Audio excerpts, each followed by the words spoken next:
Death जो duration है वो होती है लाइफ स्पैन। ठीक है, life span does not depend on size, not depend on size, size पर डिपेंड नहीं करती है। ठीक है ना, ये एनसीईआरटी का पॉइंट है कि इंसान या फिर किसी दूसरे जानवर की जो है, अगर मैं लाइफ स्पैन की बात करता हूं तो वो साइज पर डिपेंड नहीं करती है। ठीक है, साइज छोटा हो सकता है, लाइफ स्पैन ज्यादा हो सकती है, साइज बड़ा हो सकता है, लाइफ स्पैन छोटी हो सकती है। ठीक है ना, तो ये साइज पर डिपेंड नहीं करती है। नेचुरल बर्थ से नेचुरल डेथ तक जो ड्यूरेशन है उसकी बात करेंगे। ऐसा नहीं कि एक्सीडेंटल डेथ की आप बात कर लो कि सर जो है यहाँ पर बताओ लाइफ स्पैन। ठीक है, उस पर्टिकुलर की वहीं तक है। ठीक है, जैसे मान लीजिएगा कि आप कहीं जा रहे हो, आपने कोई एनिमल को देखा जिसकी की एक्सीडेंटली डेथ हो गई, तो उसकी लाइफ स्पैन वहां पर कंप्लीट हो गई है। लेकिन इन जनरल में बात करें तो वो हम फिर एवरेज लेते हैं। जैसे ह्यूमन की एवरेज लाइफ स्पैन की अगर हम बात करें तो average life span 70 to 80 year. ठीक है ना, तो इस तरह से अलग अलग एनिमल की अलग अलग लाइफ स्पैन होती है। ठीक है, लाइफ क्या होती है, एक स्टेज होती है। फिर हम बात करेंगे लिविंग क्या है। ठीक है ना, तो यहाँ पर लिविंगनेस को समझने के लिए हम लिविंग और नॉन लिविंग दोनों के कुछ कैरेक्टरिस्टिक को लेकर के जो है बात करते हैं।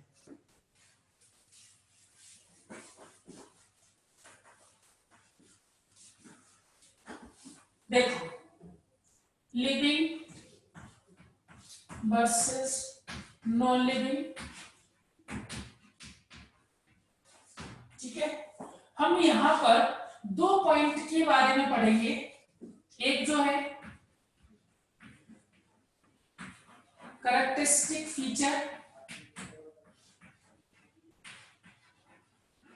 ठीक है, और दूसरा होगा डिफाइनिंग फीचर।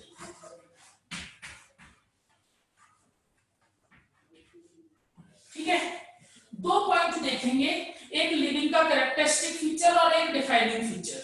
ठीक है, डिफाइनिंग फीचर उस फीचर की या उस कैरेक्टर की बात करेंगे जो सिर्फ लिविंग के अंदर प्रेजेंट है। कैरेक्टरिस्टिक फीचर लिविंग के अंदर तो प्रेजेंट होगा, इसके साथ साथ नॉन लिविंग में भी वो हो सकता है। ठीक है, बट डिफाइनिंग फीचर अगर लिविंग का है तो नॉन लिविंग में नहीं होगा। ठीक है, तो यहां पर कुछ पॉइंट लेते हैं और उन पॉइंट में देखेंगे कि कैरेक्टरिस्टिक फीचर है या फिर डिफाइनिंग फीचर है। ठीक है, आओ आगे देखते हैं। सबसे पहला हमारा जो पॉइंट रहेगा वो रहेगा ग्रोथ। ठीक है, क्योंकि लिविंग और नॉन लिविंग की जब भी हम बात करते हैं, ठीक है, और उसमें हमें लगे कि कोई एक एग्जांपल ले लेते हैं हम, जैसे लिविंग ऑर्गेनिज्म मूव कर सकते हैं, नॉन लिविंग मूव नहीं कर सकते, फिर वहां पर क्वेश्चन आ जाता है कि प्लांट के बारे में आपका क्या ख्याल है। प्लांट लिविंग है बट मूव नहीं कर सकता। ठीक है ना, बोल सकता है, देख सकता है, सुन सकता है, इस तरह के कई सारे पॉइंट। लेकिन हम उन सबको ना लेकर के फिलहाल हम सिर्फ और सिर्फ एनसीईआरटी में जो पॉइंट दिए हुए हैं उन पॉइंट को हम आगे डिस्क्राइब करेंगे, उन पॉइंट के बारे में हम जो है डिटेल में देखेंगे। ठीक है, आ जाओ। तो पहले हमने जो अपने एनसीईआरटी के अंदर जो पॉइंट दिया हुआ है वो क्या है, ग्रोथ। ठीक है, अब ग्रोथ का मतलब है दैट इज इंक्रीज इन मास और नंबर। मास या नंबर में इंक्रीमेंट जो हो रहा है उसे हम बोल रहे हैं ग्रोथ। ठीक है ना, या उसके मास में इंक्रीमेंट हो या फिर नंबर में इंक्रीमेंट हो, उसे हम क्या बोल रहे हैं, ग्रोथ बोल रहे हैं। ठीक है, अगर मास में इंक्रीमेंट हो रहा है तो ये किस बेसिस पर होगा, due to deposition of substance, due to accumulation या डिपोजिशन, accumulation of substance। और अगर नंबर में इंक्रीमेंट हो रहा है तो ये किस बेसिस पर होगा, ड्यू टू सेल डिवीजन।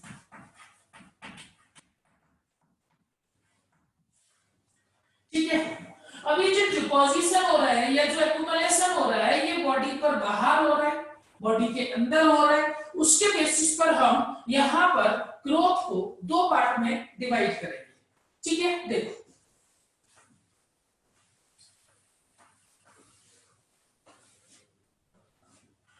एक जो है हम देखेंगे इंट्रिंसिक ग्रोथ,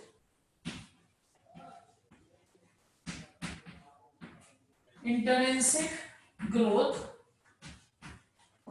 और दूसरा जो हम देखेंगे वो देखेंगे एक्सट्रिंसिक ग्रोथ।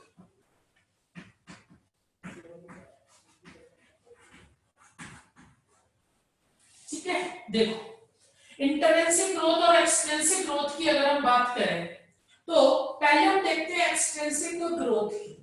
ठीक है, यहां पर देखिए क्या होगा, डिपोजिशन ऑफ सबस्टेंस,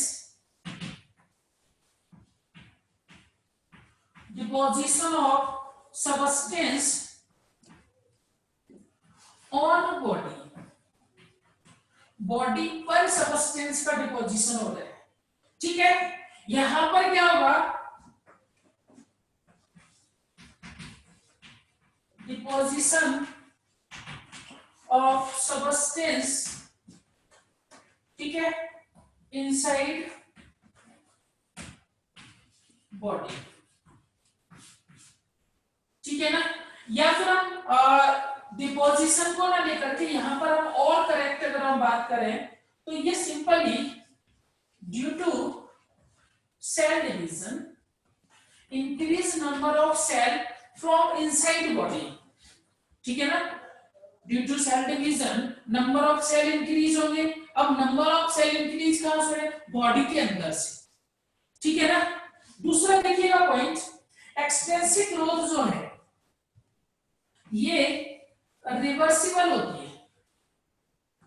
कैसी होती है, रिवर्सिबल, जबकि ये कैसी होती है, इरिवर्सिबल। एग्जांपल लेके समझते हैं, बड़ा आसान रहेगा हमारे लिए क्योंकि ये ज्यादा टफ है नहीं। आपके पास एक लकड़ी का टुकड़ा लीजिएगा, वुडन पीस, रात को उसको पानी में डिप कीजिएगा। ठीक है, अब लकड़ी की अगर हम बात करें तो सिंपली वुड जो है वो नॉन लिविंग सबस्टेंस या नॉन लिविंग बॉडी, पानी के अंदर हमने उसको डिप किया तो वहां पर होगा एडजॉर्प्शन, एब्जॉर्प्शन बी नहीं डी, एडजॉर्प्शन होगा तो उसका जो मास है वो इंक्रीज होगा। सुबह जब आप उसका वेट करोगे तो आप देखोगे कि रात को जो वेट किया था और जो सुबह वेट किया उसमें डिफरेंस। ठीक है, आप उसको बाहर धूप में रखिएगा, दोबारा से उसका वेट जो है वो नॉर्मल हो जाएगा। तो यहाँ पर रिवर्सिबल कंडीशन देखने को मिलेगी, यहाँ पर ऐसा नहीं होगा। एग्जांपल लेते हैं, जब आप पैदा हुए थे उस समय आपका बॉडी वेट कुछ था। ठीक है, जैसे फॉर एग्जांपल मैं ले लेता हूँ 2.5 केजी एवरेज बॉडी वेट, तो 2.5 केजी बॉडी वेट, लेकिन आज अगर हम वेट करते हैं तो आज आपकी बॉडी का वेट 2.5 केजी नहीं है, ज्यादा होगा। ठीक है, किसी का 45, किसी का 50, किसी का 60। ठीक है ना, तो इस तरह से बॉडी वेट जो है वो इंक्रीज हुआ। क्या आप दोबारा से 2.5 केजी के हो सकते हो? आंसर नहीं हो सकते। समझ में आ रही मेरी बात? क्यों नहीं हो सकते? क्योंकि इरिवर्सिबल होता है। जो सेल डिवाइड हो गई, जो सेल का नंबर बढ़ गया मतलब बढ़ गया, अब ये दोबारा से नंबर ऑफ सेल कम नहीं होगी। समझ में आ रही मेरी बात? ठीक है, तो इंट्रिंसिक और एक्सट्रिंसिक ग्रोथ, इंट्रिंसिक ग्रोथ जो है अगर मैं इसके एग्जांपल की बात करूं, इसका एग्जांपल होता है लिविंग ऑर्गेनिज्म। एग्जांपल क्या होगा, लिविंग ऑर्गेनिज्म। और इसके एग्जांपल की अगर मैं बात करूं तो नॉन लिविंग थिंग्स। समझ में आ गया? यानी कि इंट्रिंसिक ग्रोथ जो है वो हमें लिविंग ऑर्गेनिज्म के अंदर देखने को मिलती है, extensive growth non living organism के अंदर हमें देखने को मिलती है। ये वाला जो है आपके एग्जाम में आया हुआ क्वेश्चन है AIPMT 11 में। ठीक है, सेल डिवीजन बॉडी के अंदर से हो रहा है, ठीक है, नंबर ऑफ सेल जो है वो इंक्रीज हो रहे हैं। तो ये रहा इंट्रिंसिक ग्रोथ और एक्सटेंसिव ग्रोथ। ठीक है, इंट्रिंसिक ग्रोथ को हम फर्दर दो पार्ट में डिवाइड कर सकते हैं। इंट्रिंसिक ग्रोथ को हम दो पार्ट में डिवाइड कर सकते हैं। First one is limited growth and second one is unlimited growth. ठीक है, लिमिटेड ग्रोथ जो है इसमें देखिएगा एग्जांपल एनिमल्स और यहां पर एग्जांपल्स प्लांट्स। क्या होता है लिमिटेड और अनलिमिटेड ग्रोथ? लिमिटेड ग्रोथ हम उस ग्रोथ को बोल रहे हैं जो एक लाइफ या एक जो है एज तक देखने को मिले। ग्रोथ जो है वो हमें एक एज तक देखने को मिले, लिमिटेड ग्रोथ। जैसे हम ह्यूमन की बात करें तो ह्यूमन के अंदर एक टाइम होता है, एक एज होती है, वहां तक ग्रोथ होती है और उसके बाद ग्रोथ होना स्टॉप हो जाता है, लिमिटेड ग्रोथ। जबकि अगर मैं प्लांट्स की बात करूं तो प्लांट्स के अंदर growth through out life span होती रहती है। ठीक है, तो उसे हम क्या बोलेंगे? Unlimited growth. क्लियर? अब देखिएगा एक माइंड में जो क्वेश्चन बनता है कि सर अगर हम ह्यूमन के लेवल पर बात करें तो ह्यूमन में जैसे हम बात करें उसका बॉडी वेट, अभी मैंने बात की कि ह्यूमन में ग्रोथ जो है वो एक टाइम तक होती है। ठीक है, आप सब लोग जानते हो 18 से 20 साल तक उसकी लंबाई बढ़ती है, उसकी ग्रोथ होती है। उसके बाद जो है उसकी ग्रोथ नहीं होती है, लेकिन बॉडी का जो मास है वो इंक्रीज होता है। ठीक है ना, यानी कि अगर फैट का डिपोजिशन होगा तो मास में इंक्रीमेंट होगा। क्या उसे हम ग्रोथ बोलेंगे? आंसर नो, वो ग्रोथ नहीं है। क्योंकि आप जैसे अगर कोई जो है ओबेसिटी है, किसी को मोटापा है, तो वो एक्सरसाइज करेगा तो दोबारा से अपना वेट लॉस कर लेगा। ठीक है, जबकि लिविंग ऑर्गेनिज्म के अंदर जो ग्रोथ होती है वो इरिवर्सिबल होती है, रिवर्सिबल नहीं होती है। ठीक है ना, तो ह्यूमन के केस में या अदर एनिमल के केस में जो फैट का डिपोजिशन हो रहा है वो ग्रोथ, इंट्रिंसिक ग्रोथ की कैटेगरी में नहीं है। ठीक है, इतना क्लियर है? इसके बाद जो है कंक्लूजन अगर हम बात करें तो इंट्रिंसिक ग्रोथ लिविंग ऑर्गेनिज्म में, extensive growth non living organism. ठीक है, तो ये रहा हमारा कंफ्यूजन। जो कंक्लूजन है वो ये है कि growth is a characteristic feature, growth is a characteristic feature, ठीक है, not a defining feature।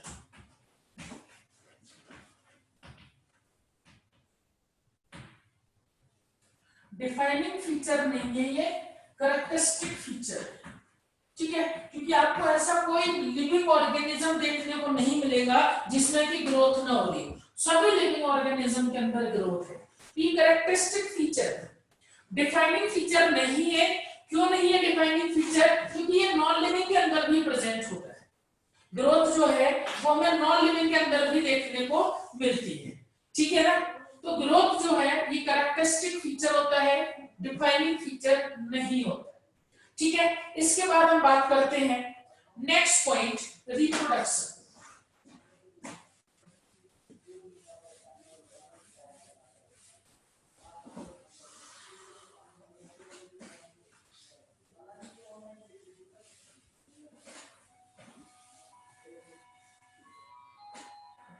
देखो अपना अगला पॉइंट जो है वो क्या है? रिप्रोडक्शन।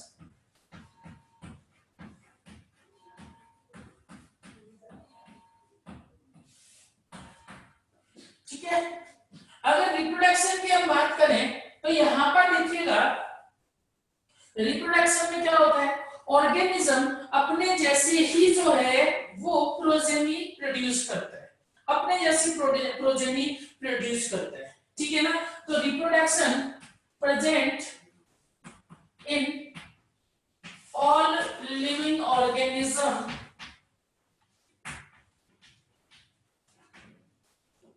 all living organism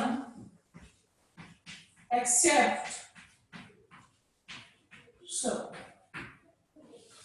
कुछ को छोड़ करके सभी लिविंग ऑर्गेनिज्म के अंदर रिप्रोडक्शन प्रेजेंट होता है, ठीक है ना। Absent in all non living organism, कोई ऐसा नॉन लिविंग ऑर्गेनिज्म नहीं होगा जिसमें कि रिप्रोडक्शन देखने को मिले, ठीक है ना। यानी कि देखने में तो लग रहा था कि यार रिप्रोडक्शन जो डिफाइनिंग फीचर हो सकता है क्योंकि नॉन लिविंग में नहीं होता है, ठीक है। बट जब हम यहाँ पर आते हैं कि कुछ में छोड़ करके सभी में होता है, तो ये जो रह गए ना कुछ, जैसे एक बात करें म्यूल की, ठीक है ना, हम बात करें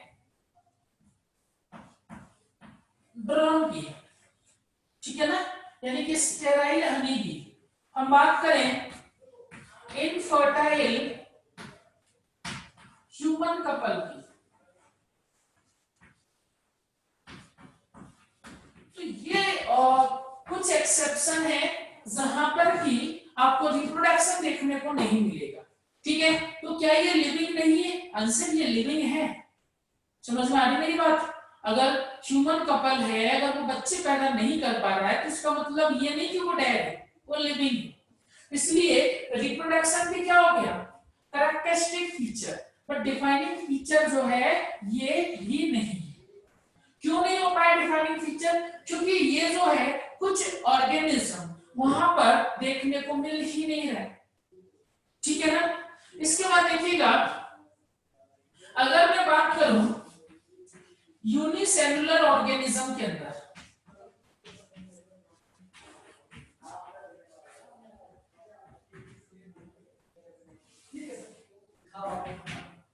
तो यूनिसेलुलर ऑर्गेनिज्म के अंदर आप देखोगे रिप्रोडक्शन एंड ग्रोथ ये एक दूसरे के सिनोनिम्स होते हैं, ठीक है। सिनोनिम्स को हिंदी में बोलते हैं पर्यायवाची, ठीक है। मतलब जैसे आप बैक्टीरिया की बात करो, आप ईस्ट की बात करो, ठीक है, आप जो है कोई यूनिसेलुलर एल्गी ले सकते हो, क्लेमाइडोमोनास, ठीक है। तो जब हम इनकी बात करते हैं तो आप देखते हो कि इनके अंदर जो रिप्रोडक्शन हो रहा है, ठीक है, तो रिप्रोडक्शन में क्या होगा? नंबर बढ़ेंगे। अच्छा, ग्रोथ में भी क्या होता है? नंबर बढ़ते हैं। तो यूनिसेलुलर ऑर्गेनिज्म के अंदर ग्रोथ एंड रिप्रोडक्शन ये सिनोनिम्स होते हैं, ठीक है ना। हायर ऑर्गेनिज्म की बात करूं तो उसमें जो है म्यूचुअली एक्सक्लूसिव इवेंट्स होती है, ठीक है ना। दोनों एक साथ देखने को नहीं मिलेंगी। जब ग्रोथ हो रही है उस समय रिप्रोडक्शन नहीं, जब रिप्रोडक्शन उस समय ग्रोथ नहीं होती है, ठीक है। तो एनिमल के अंदर ऐसा देखने को हमें मिलता है, बट यूनिसेलुलर ऑर्गेनिज्म में ग्रोथ और रिप्रोडक्शन एक ही बात होती है, ठीक है। इसके बाद हम बात करते हैं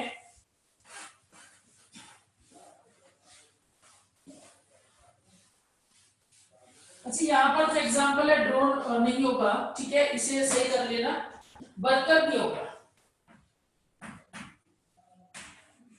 यहाँ पर जो ड्रोन था उसे हटा करके आप जो है वर्कर भी करना, क्योंकि ड्रोन तो जो है फर्टाइल होता है।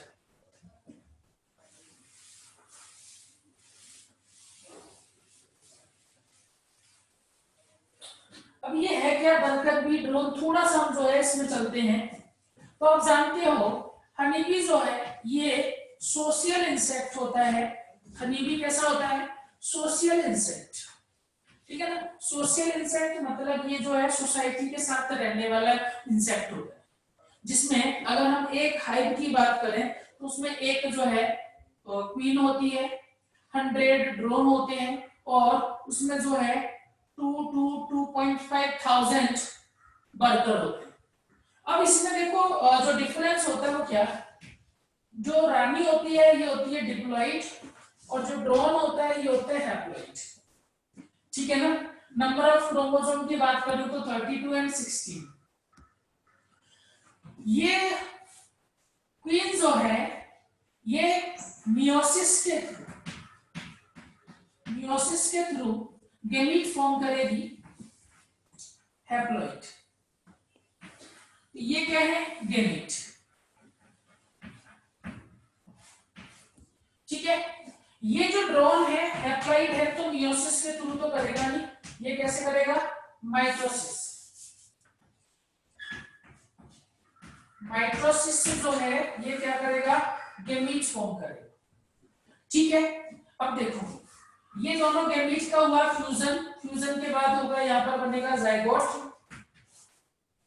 जाइगोट जो है इससे क्या बनेगा, लार्वा, क्योंकि इसमें इनडायरेक्ट डेवलपमेंट देखने को मिलता है। लार्वा जो है ये अगर मान लीजिएगा रॉयल जेली खाता है, क्या खाता है, और रॉयल जेली, तो ये लार्वा जो बनेगा वो बनेगा क्वीन। और अगर ये बी ब्रेड खाता है तो ये क्या बनेगा, वर्कर,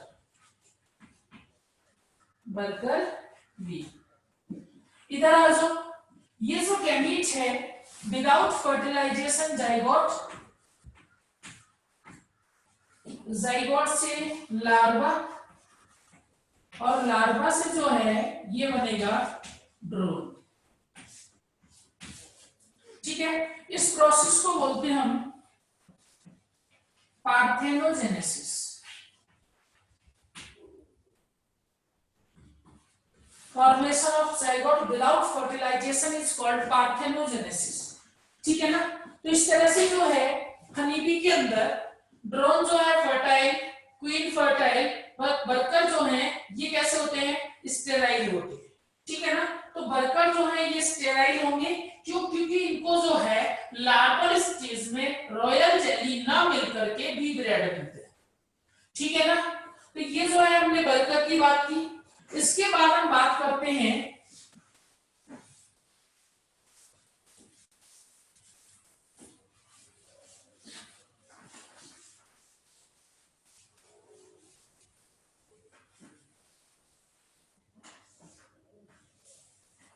देखो, इसके बाद हम बात करते हैं मेटाबॉलिज्म। अगला जो है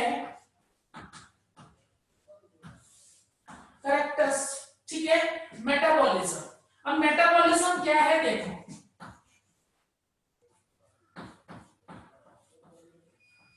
ऑल केमिकल रिएक्शन, या हम बोल सकते हैं biochemical reaction occurs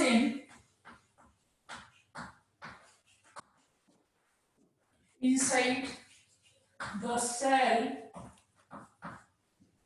is called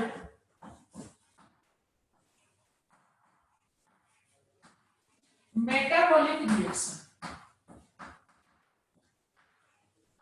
क्या बोल रहे हैं इसे हम, metabolic reaction, and entire this phenomena is known as metabolism।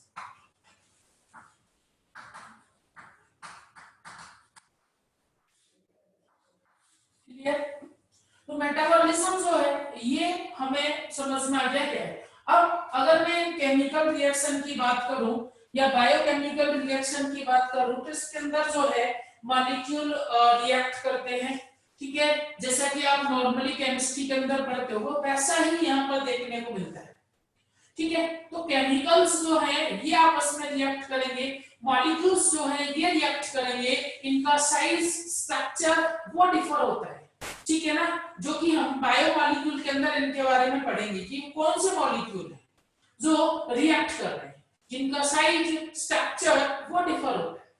ठीक है, अब अगर मैं इस मेटाबॉलिज्म की बात करूं, ठीक है, तो metabolism present in all living organism. ठीक है, कोई भी non living organism metabolism show नहीं करता है। ठीक है, इसका मतलब metabolism is a characteristic feature as well as defining feature, is a characteristic as well as defining feature।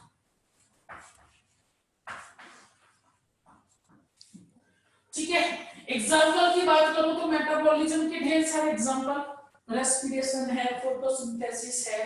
ठीक है ना, इसके बाद जो है हम डाइजेशन की बात करें, एक्सक्रीशन की बात करें, हार्मोन फॉर्मेशन, एंजाइम फॉर्मेशन। ठीक है ना, तो हमारी बॉडी में जितने भी मैकेनिज्म हो रहे हैं, जितने भी रिएक्शंस हो रहे हैं वो सारे के सारे कहाँ आ रहे हैं, मेटाबॉलिज्म के अंदर। ठीक है। फिर एनसीईआरटी के अंदर एक केस दिया हुआ है कि अगर metabolism reaction in vitro condition में हो, कहां पर हो, in vitro condition. In vitro condition समझते हो, आर्टिफिशियली वही जो है सिचुएशंस प्रोवाइड कर दी जाए, आर्टिफिशियली वही सिचुएशन प्रोवाइड कर दी जाए जो सेल के अंदर है, और आर्टिफिशियली हम जो है वही कंडीशन कहां प्रोवाइड कर सकते हैं, लैब के अंदर। ठीक है, तो लैब के अंदर हम जो है एक मेटाबॉलिक रिएक्शन टेस्ट ट्यूब के अंदर कराते हैं। कहां पर करा रहे हैं, टेस्ट ट्यूब के अंदर। ठीक है, अब आप ध्यान से देखिएगा, इसमें जो मेटाबॉलिज्म है या मेटाबॉलिक रिएक्शन जो है, और ये जो पूरी की पूरी जो है कंडीशंस, जो हमने सिचुएशंस क्रिएट की, जो हमारे पास जो है एक्सपेरिमेंट कर रहे हैं, ये लिविंग है नहीं है, उसके लेकर के जो है क्वेश्चन एक बार पूछ दिया गया था आपके एग्जाम के अंदर। ठीक है ना, तो देखिएगा, जैसे अगर मैं बात करूं मेटाबॉलिक रिएक्शन की, तो मेटाबॉलिक रिएक्शन 100% लिविंग है, यानी श्योरली लिविंग थिंग और लिविंग रिएक्शन। रिएक्शन की बात करो, but entire structure with test tube, ठीक है, ये जो है neither living nor non living. इसके बारे में हम कुछ नहीं कह सकते कि भाई जिंदा है या मर गई है। ठीक है, बट रिएक्शन जो हो रही है वो 100% लिविंग है। ठीक है, तो आप जो है जब एनसीईआरटी पढ़ोगे तो वहां पर ये चीज मिल जाएगी। ठीक है, metabolic reaction is surely living but things, पूरी पूरी जो है स्ट्रक्चर थिंग्स में हम टेस्ट ट्यूब को भी ले लें, तो ये जो है न लिविंग न नॉन लिविंग। ठीक है, अगर वो आपसे पूछता है टेस्ट ट्यूब बताओ, ऑब्वियसली नॉन लिविंग है, रिएक्शन लिविंग है, पूरा जो आपने सिस्टम बनाया हुआ है ये क्या है, न लिविंग है न नॉन लिविंग। समझ में आ रही मेरी बात? तो मेटाबॉलिक रिएक्शन जो है, अगर हम इसकी बात करते हैं तो यहां पर आप देखिएगा, आप देखोगे कि रिएक्शन कहीं पर भी हो, चाहे सेल के अंदर हो रही है चाहे सेल के बाहर हो रही है, ये लिविंग है। ठीक है ना, अगर सेल के अंदर हो रही है तो ऑब्वियसली सेल जिंदा है, ये टेस्ट ट्यूब के अंदर हो रही है तो टेस्ट ट्यूब तो नॉन लिविंग है, लेकिन पूरे का पूरा जो हमारे पास कंडीशंस है, जो सिचुएशन है, वो न लिविंग न नॉन लिविंग। ठीक है, इसके बाद जो है अगले पॉइंट की तरफ चलते हैं, कॉन्शियसनेस।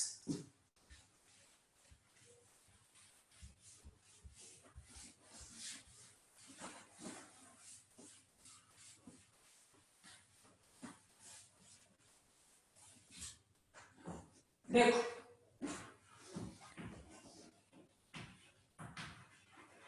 कॉन्शियसनेस की अगर हम बात करें तो ये क्या है, जैसे मान लीजिए ये कोई ऑर्गेनिज्म है, कौन है, ऑर्गेनिज्म, तो इस ऑर्गेनिज्म को अगर आप स्टिमुली प्रोवाइड करते हैं, स्टिमुलस देते हो, तो ये क्या करेगा, रेस्पॉन्ड करेगा,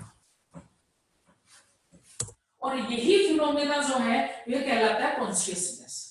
ठीक है, तो ये फिनोमेना क्या कहलाता है, कॉन्शियसनेस। आप उसको जो है स्टिमुलस प्रोवाइड कीजिए, वो आपको रेस्पॉन्ड करेगा। ठीक है ना, वो रेस्पॉन्ड किस बेसिस पर, मेटाबॉलिक रिएक्शन के बेसिस। ठीक है ना, यानी कि जो कॉन्शियसनेस देखने को मिल रहा है उसमें भी मेटाबॉलिज्म होता है। अगर आप, जैसे आपने देखा होगा, कई सारे एग्जांपल ले सकते हैं कॉन्शियसनेस के, अमीबा है, पैरामीशियम है, अगर आप उसको एक हाई इंटेंसिटी में लाइट प्रोवाइड करते हो तो वहां से डिस्प्लेस कर जाता है। ठीक है, जो जैसे आपने कभी आपके साथ भी होगा कि आप जो है अपने घर में किसी दूसरे कमरे में जाते हो और आपका छोटा बहन या भाई आपके दरवाजे के पीछे से आकर के आपको डराने की कोशिश कर, तो बहुत तेज, कोई कोई तो बहुत तेज डर जाता है। ठीक है ना, तो वो जो हो रहा है तो वो किस बेसिस पर हो रहा है, हमारे अंदर केमिकल रिएक्शंस हो रही है, हमारे अंदर चेंजेस हो रहे हैं और उन चेंजेस का रिजल्ट है कॉन्शियसनेस, यानी मेटाबॉलिज्म का रिजल्ट क्या होगा, कॉन्शियसनेस। इस केस में सभी मेटाबॉलिज्म का नहीं, इस केस में जो है कॉन्शियसनेस, ठीक है ना। इसके बाद देखिएगा कॉन्शियसनेस प्रेजेंट कहां पर होता है, ऑल लिविंग ऑर्गेनिज्म में। Consciousness present in all living organism, सभी लिविंग ऑर्गेनिज्म में ये प्रेजेंट होता है, ठीक है ना। चाहे आप यूनिसेलुलर की बात कर लो, चाहे आप मल्टी सेलुलर की बात कर लो, सभी के अंदर प्रेजेंट, ठीक है। नेक्स्ट कॉन्शियसनेस डिफाइनिंग फीचर भी है, कैरेक्टरिस्टिक फीचर भी है, ये पॉइंट भी हमें ध्यान रखना है, ठीक है। ये जो हमने बात कर ली, एक होता है सेल्फ कॉन्शियसनेस, ठीक है। सेल्फ कॉन्शियसनेस आप ध्यान रखिएगा प्रेजेंट ओनली इन ह्यूमन, ठीक है। एडवांस लेवल का कॉन्शियसनेस, ठीक है ना। ये क्या है, एडवांस लेवल का कॉन्शियसनेस। जैसे कोई इवेंट हुई तो हम उस इवेंट से जो है देख करके एनालिसिस कर सकते हैं, ठीक है। एग्जांपल लेता हूं, अभी जैसे प्रेजेंटली अपने पूरे इंडिया में लॉकडाउन चल रहा है, ठीक है। अब ये लॉकडाउन 3 को खुलेगा कि नहीं खुलेगा, ठीक है। तो ये हम जो है प्रिडिक्ट कर सकते हैं, ठीक है, हम ये देख सकते हैं। अच्छा, इस लॉकडाउन के फायदे हैं, नुकसान है, दोनों ही चीजें, ठीक है। फायदे की बात करें, नेचर अपने आप को जो है रिपेयर कर रहा है, ठीक है, उसके अंदर हीलिंग देखने को मिल रही है। नुकसान, ठीक है ना, जैसे हम इकोनॉमिक जो है पॉइंट ऑफ व्यू से देखते हैं तो बहुत लॉस हो रहा है, ठीक है। तो ये सारी चीजें जो है ये हम सोच सकते हैं, एनिमल नहीं, ठीक है।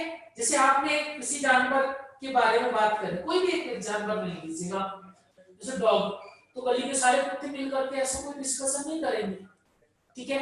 ये हो गया, ढेर सारे एग्जांपल मिल जाएंगे आपको सेल्फ कॉन्शियसनेस की। Global warming, ozone depletion, pollution, ठीक है। तो ये सारी चीजें जो हैं ये हम सोच पाते हैं कि अगर CO2 का एग्जॉस्ट कम कर दें तो ग्लोबल वार्मिंग कम हो जाएगी, पॉल्यूशन कम हो जाएगा, ठीक है ना। तो ये सारी चीजें जो हैं सिर्फ और सिर्फ ह्यूमन के अंदर प्रेजेंट होती है, एडवांस लेवल का कॉन्शियसनेस। ये भी जो है क्या है, डिफाइनिंग फीचर है ह्यूमन, ठीक है। बाकी एनिमल में तो प्रेजेंट ही नहीं है, तो क्या क्या कैरेक्टरिस्टिक, क्या डिफाइनिंग, ठीक है।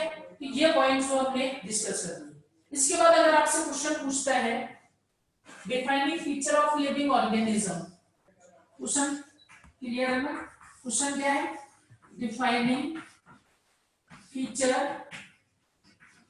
Of living organism. पहला ऑप्शन आपको देता है ग्रोथ, दूसरा ऑप्शन देता है आपको रिप्रोडक्शन, तीसरा ऑप्शन आपको देता है मेटाबॉलिज्म, और फोर्थ ऑप्शन नन। तो आंसर क्या जाएगा, मेटाबॉलिज्म। अगर आपके पास ऑप्शन है पहला एज इट इज, दूसरा एज इट इज, तीसरा एज इट इज, और फोर्थ में आपको दिया हुआ है कॉन्शियसनेस, तो आंसर जाएगा कॉन्शियसनेस। रीजन, ये टेस्ट ट्यूब के अंदर भी नहीं होता है, जबकि मेटाबॉलिज्म टेस्ट ट्यूब के अंदर हो जाता है, ठीक है। अगला ऑप्शन पहला जो है ग्रोथ, दूसरा जो है मेटाबॉलिज्म, तीसरा कॉन्शियसनेस, और fourth both, second and third, तो आंसर जाएगा फोर्थ, ठीक है। मेरे ख्याल से जो मैं आपको बताना चाह रहा हूं वो आप समझ रहे हैं। अगर प्रायोरिटी बेस पर पूछे आपसे कि कॉन्शियसनेस और मेटाबॉलिज्म में डिफाइनिंग फीचर, देन कॉन्शियसनेस। अगर आपसे सिंपल पूछे then metabolism is also defining feature, ठीक है। तो इस तरह से आप जो है क्वेश्चन को कर लेंगे, ठीक है। इसके बाद देखिए आज हम जो है यहीं तक रखते हैं, कल हम आगे स्टार्ट करेंगे इस चैप्टर के आगे जो टॉपिक है उनको कंटिन्यू करेंगे। इस बीच में किसी भी स्टूडेंट को कोई भी डाउट है 7248 182674 पर व्हाट्सएप नंबर है मेरा, आप कांटेक्ट कर सकते हो, कहीं भी कोई दिक्कत है, ठीक है, तो आप जो है डिस्कस कर सकते हो यहाँ, ठीक है। कल हम आगे बढ़ेंगे, आज के लिए इतना है।